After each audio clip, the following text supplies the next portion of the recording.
Hello and welcome to The Digital Insight, the technology, procurement and supply chain podcast that delivers valuable C-level perspective into the core issues surrounding business transformation and digital disruption. Each episode will bring you the most inspiring executive insights from those who are leading transformation strategies within the world's biggest and best-known companies. The Digital Insight. Disrupt, transform, evolve. Welcome to The Digital Insight, the official podcast series for CPO Strategy and Interface magazines. In today's episode, we travel down to Canary Wharf in London to speak with Jonathan Sims, Group Procurement Officer at ENGIE UK and Ireland. In this episode, Sims discusses the utility's massive procurement transformation. Okay, so Jonathan Sims, Chief Procurement Officer for the UK and Ireland business for ENGIE. ENGIE in the UK turns over about 3.6 billion with 17,000 staff. And globally, we're active in 70 countries with a turnover of around 60 billion and 170,000 people. So my role within the UK is responsible for all procurement. We have a team of around 60 within the UK and we're split across 5 operating divisions. So it's managing all aspects of procurement of goods and services, where we spend about £1 billion annually. Okay, so I'm probably one of those rare characters that isn't a procurement guy through and through. So I came into procurement a little bit later on in my career, probably only been in procurement for about 8 or 9 years now.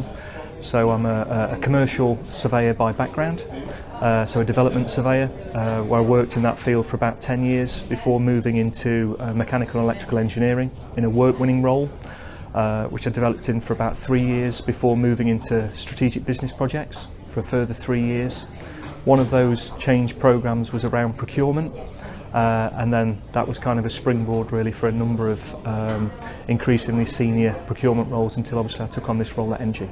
As a function, I think it lends itself to a lot of transferable skills. So as a team, even through to our group CPO, is also an individual that had a very kind of transversal route into that role. So through a number of HR roles, into business change, into procurement. So I think the skill set, the generalist skill set, lends itself to procurement, and I think as long as you have kind of that business acumen and the affinity with people and suppliers, it's a great function to work, and the ability to make that kind of fiscal impact on a business, and also to have that breadth of reach across people appealed to me significantly. So a great group of people that we've managed to retain and develop, but the way procurement was positioned within the organisation probably wasn't correct, and from an engagement perspective we found that our people weren't as engaged as other central services. So initially getting a plan for the people and getting some clear succession for the next 2 or 3 years in terms of where they're going as individuals and how we can get them to that next level was really key. And also driving performance was particularly important, and launching a strategy with the business where the key stakeholders had contributed to that and very much felt part of that, which is where the focus has been. So I think retaining key talent has been one of the most important challenges for us. We did have a higher than desired attrition rate in staff. Located obviously in a predominantly central London location, it's a very buoyant market for senior procurement individuals at the moment. So creating that clear pathway where people could see the next 3 years of their working life at ENGIE and incremental milestones of development linked to reward was really fundamental. And I think once we'd got that stability in the team, we could then start to really plan about how we took things forward. When I joined the business, the primary focus in the first few weeks was a lot of stakeholder engagement with the divisional chief operating officers, the commercial directors, the key stakeholders within finance.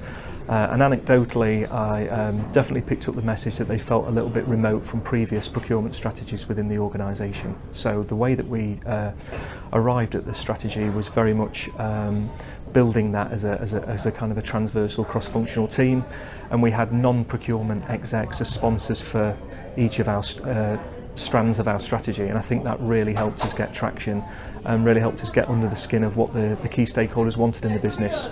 And we were fortunate that functionally we had very, very senior sponsorship from the CEO of the UK and Ireland business, and again that really helped us kind of drive that message through the wider business. Strategically as a business we've changed our organisational purpose probably over the last 6 to 9 months, and we really are at the forefront of leading the zero carbon transition. And from a procurement perspective, that creates some new challenges. It creates some challenges in terms of the types of suppliers and subcontractors we should be working with, how we engage with them, and what solutions we kind of co-create together. It's put challenges, as I mentioned, in terms of what we're doing with our people, how we're retaining them, and particularly how we're mapping their skills for what is a changing marketplace in zero carbon, whereas procurement professionals, it's a different set of metrics in terms of how we're looking at success. It's put particular focus on what we're doing with responsible procurement and with innovation. So we currently have a £4 million innovation fund in the UK where we're actively looking to invest in organisations to drive new solutions, and that's something that's very, very new for us, that our innovation director is driving forward. And it's also put changes in terms of our overarching systems and processes, so we're investing very, very heavily at the minute in a new ERP system under Project Mercury to drive a smarter way of buying. So Project Mercury is a completely new ERP system that we're developing jointly with Capgemini, who are our partners in that space. And this will effectively change the way that we do business as ENGIE. And as a business that's a product of lots of acquisitions, as I'm sure you can imagine, we had some discrete operating systems that was quite manual to obtain one version of the truth. And that's effectively what Mercury will give us. We'll become a truly data-driven business with data driving, the right decisions for the business and more robust procurement decisions based on science, really. I also take the solutions director role for the P2P piece of Mercury, so having procurement stakeholders really embedded in that process positions procurement differently within the organisation and enables us to really shape that process rather than it happen to us effectively, and we inherit some systems and processes and thinking that it wasn't necessarily how we would want to shape that. So I think the most important method has been through the Competency Matrix. We've mapped all of our procurement people to one of the 7 strands of the strategy. So through working through 70 different competencies, we've understood how best placed that particular individual is to support a particular aspect of the strategy, be it innovation or responsibility or supply chain consolidation. So all members of the team have objectives set specifically to a strand of the strategy. And then from an overarching perspective, as I said, we have an executive director that's non-procurement that leads in a particular area, as well as one member of the procurement SLT that mirrors that individual with the strategy. So to some extent, it's really well cascaded through the business. And I think that's helped. And we've had some key conferences along the way with the procurement community to kind of share how we're launching the strategy, what it means for them, and how we're looking to evolve that over the next 12 months. I think the first few months were particularly crucial around that, because there was a lot of change in a very, very short period of time, change at personnel at a senior level within the procurement function, and I think there was definitely an aspect of winning hearts and minds, but moving very quickly through what we said we'd do through into tangible action, and people going through that competency matrix and getting some tangible outcomes for them as individuals, and then that manifesting itself in individual training plans, incremental steps, and people actually seeing that they were being rewarded for delivery, I think helped to build that positive messaging. And I think the sponsorship we've had from the exec level and how that's repositioned procurement has been particularly useful. So I don't think procurement had that profile within the business previously, and that's been really, really helpful. The way we moved things forward last year was very, very people driven, one target, one team. We over-exceeded our savings target last year. People centrally didn't have an individual savings target. We delivered that collectively through initiatives. So people understood what we were going after, but they didn't necessarily feel the personal burden of having a number over their heads. And I think that drove a different mindset, a different culture, and ultimately we've been better for that. And I think it's demonstrating to the business that we're more than just a savings department. There's a lot of intellect within that team, a lot of ability to add far greater value to commercial, to finance, to operations, and we're definitely on that journey to kind of emphasise that. I think our partnerships with a number of organisations have really helped that. So externally, we've got a strategic partnership with EcoVadis, and they're really supporting our responsible business development initiative within the UK, which is where we're working at forming a strategic alliance with more than 1,000 organisations to set up effectively a community investment fund where we're going to invest quite heavily in the communities within which we serve. Personal development is hugely important. We've got a number of the senior procurement community that are on various different development programs, from MBAs through to mentoring, and the connection with our group procurement GPDs or group procurement directors is also hugely important. So I sit on the European Procurement Committee, which again gives me quite a broad cross-BU perspective of best practice outside of the UK, and that's hugely refreshing, and it's good to bring that best practice back in. And we have regular networking opportunities as CPOs, so with the CPO of the Netherlands we're working quite closely at the minute around what we're doing with our major suppliers, what we're doing with our supply chain, and what we're doing with our people, and opportunities to second talent into each other's businesses, and kind of that helps to keep things fresh and us to stay innovative. And I also think feedback from clients is hugely important. You know, the zero carbon transition is a different set of challenges for procurement, and it's a more intelligent client, it's a more demanding client, and it typically isn't a cheaper solution. So that again is making us evolve and think about the services we provide. I think, you know, sound bites at the executive level are always hugely important, and some of the positive feedback I've had in terms of the changing perception of procurement, the value it's adding above and beyond just savings, which are almost a given. That for me is hugely insightful into the kind of the barometer of procurement. I think it's the how engaged the procurement team are now in cross-functional initiatives, working with the responsible business team in particular, working with the innovation team, and being identified as stakeholders that can add a lot of additional value to that is another line in the sand for me that we're making a positive change. And I think it's the recognition we've had at a group level in terms of from a supply chain perspective, best practice being deployed in other business units through relationships we've developed and nurtured in the UK gives me a warm feeling.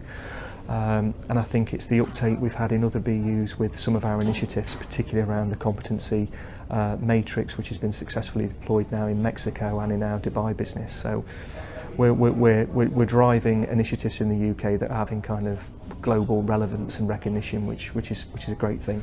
So we've got our 3-year strategy in place now, which is Rethinking Procurement, which is our 2022 strategy. We've got 7 key themes in there. So the major focus for me is around our supplier of choice strategy. So that's ensuring that we've got the right relationships with the right suppliers in the right place to really make a difference for our clients, that we're engaging suppliers in a mature way. We need to stay at the forefront of innovation, and our clients are demanding much more than just a compliant price. We really need to be demonstrating over the duration of a contract how we're going to fundamentally change our model and deliver a better result for them. Responsible procurement remains at the heart of everything we do.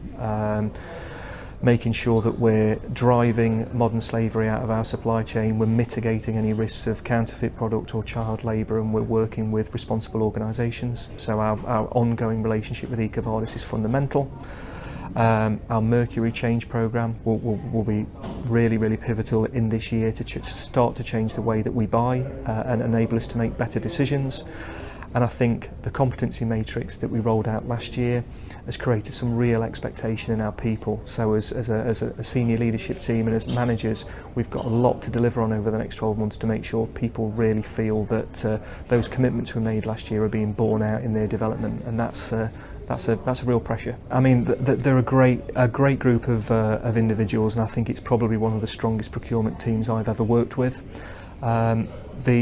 The level we came from at the start of last year was fairly low compared to other central services teams within ENGIE in terms of engagement. We were about 16% less than other central services teams, and we made a huge step forward in that engagement score last year. So this is something that happens in every single ENGIE BU. It's very important for the wider business. We made a 16% improvement in 1 year, which was a huge step. And I think you can see that in the way that the team present themselves, that they're enthused, they're engaged, they're all very ambitious, they see where they're going within ENGIE. We've got people being seconded into other business units, and I think that's really starting to create a positive message, and we over-delivered on our savings target last year, which again shows that we're backing that up with business results. It's not just people at the expense of the fiscal performance, which is for me the given really. For me, having that succession plan within the business is fundamentally important. I think for a number of key roles when I joined about 15 months ago, we didn't think we had the right succession within the business, and we've changed that fundamentally. So at all levels, myself included, we've got a clear line of sight for who the next person is in our business that's going to be taking that next role, and that's something we've looked to drive across the wider group business. So where we have a head of opportunity or a senior leadership role within procurement in another business unit, we're having some very mature conversations now about who that should be, and it's based on a robust competency and some really clear assessments rather than kind of anecdotal I think you think type conversations, which is again, if I think about my early career, that was hugely important to me because I didn't see my role within the business. You tend to go and find it outside. My particular focus has been around people, and I think the business has been mature enough to give me the space to develop that and the confidence that will deliver the financial results that is demanded. But for me, being very, very people-centric, recognising that procurement is a service function, and we are a support function to the operating businesses. They hold the P&L and make the money, and we need to support them, and I think it's understanding your place within that dynamic. Being very, very considered, I think, is also important. There's a constant range of pressures, and if you were very reactive in nature, you could easily be embroiled in lots of tactical activity, so it's trying to keep that longer term view. And I think having that desire to continually keep moving the function forward is another key quality for me, that we never kind of stop in what we're doing. We're always looking for that next iteration in how we improve. One of the biggest changes last year was around the one team, one goal, and I think we talked about that a little earlier, but this was trying to break away from people feeling constrained and restricted by kind of a huge individual savings target or a significant individual savings target, and we broke that down into, look, here's a set of initiatives that we're going to go after as a team. We attack that as a team. We deploy the individuals that the best placed and most appropriate individual leads in a certain area, but we deliver that target collectively, and successful failure effectively is determined by that, rather than one individual feeling they're exceeding and another individual with a different set of addressable spend or a more complicated set of dynamics feeling unable to make the same level of contribution. And again, the first time in a number of years that we exceeded our savings target. So that said to me that was the right approach, and we're keeping our kind of foot down on that approach this year.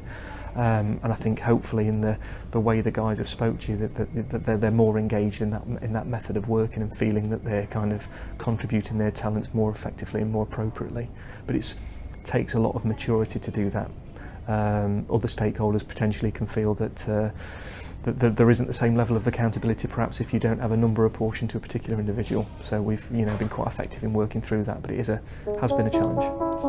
Thank you for listening to the Digital Insight Podcast in association with the Interface.net and CPOstrategy.com. The Digital Insight is brought to you by B2E Media Limited. We hope you enjoyed this episode.